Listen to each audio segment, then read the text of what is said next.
In Islamic finance, al-ijarah does lead to purchase, ijarah wa iktina, or an acquisition, and usually refers to a leasing contract of property such as land, plant, office automation, a motor vehicle, which is leased to a client for stream of rental and purchase payments, ending with a transfer of ownership to the lease and otherwise follow Islamic regulation. Number 2.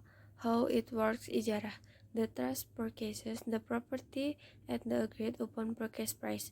The customer gives the down payment which serves as an advance down payment to the trust. The customer pays a percentage of the price every month as rent until they have paid off the purchase price if they do not sell the property before then. Therefore, the customer's percentage of ownership increases each month. Number 3. Rules Ijarah. Islamic finance theorist Muhammad Taqi Usmani list 17 basic rules of leasing.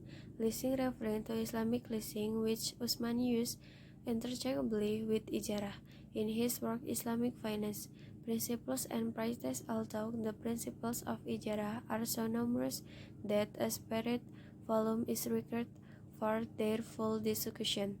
Some of the rules include agreeing on the cost of the lease and the period of time for which it will last. Clear terms in the contract, agreeing a purpose the lessor will use the property for, which they must stick to. The lessor, owner of the leased property, agreeing to bear all the liabilities emerging from the ownership. Usmani lists 11 basic differences between the contemporary financial leasing and leasing allowed by the Sharia. Falil Jamaldin lists 3 features of ijarah that distinguish it from conventional leasing. 1. The lessor must own the asset being leased for the entire period of the lease. 2. No compound interest may be charged if the lease delays or default on payment. 3. Use of the asset being leased must be specified in the contract. Number 4. Types ijarah. 1. Ijarah tuma al-bay, hire purchase. In this transaction, hire purchase or lease, sale or financial lease, the customer leases a good and agrees to purchase it, paying in installments so that by the end of the lease it owns the good free and clear. Ijarah tuma al-bay, this involves 2 contracts. 1. An ijarah that outlines the term for leasing or renting over a fixed period. 2. A bay that triggers a sale to be completed by the end of the term of the ijarah. 2. Ijarah wa iktina or al-ijarah muntahina bimatlak.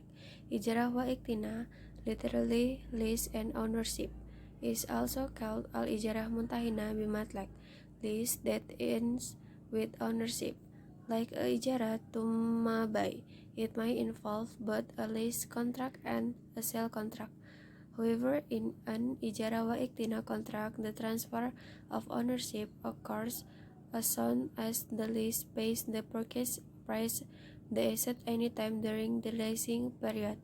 An Islamically correct ijarah wa iktina contract rests on 3 conditions.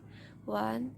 The lease and the transfer of ownership of the asset of the property shall be recorded in separate documents. 2. The agreement to transfer of ownership shall not be precondition to the signing of the leasing contract. 3. The promise to transfer the ownership shall be unilateral and shall be binding only in the lessor. Number 5. Example.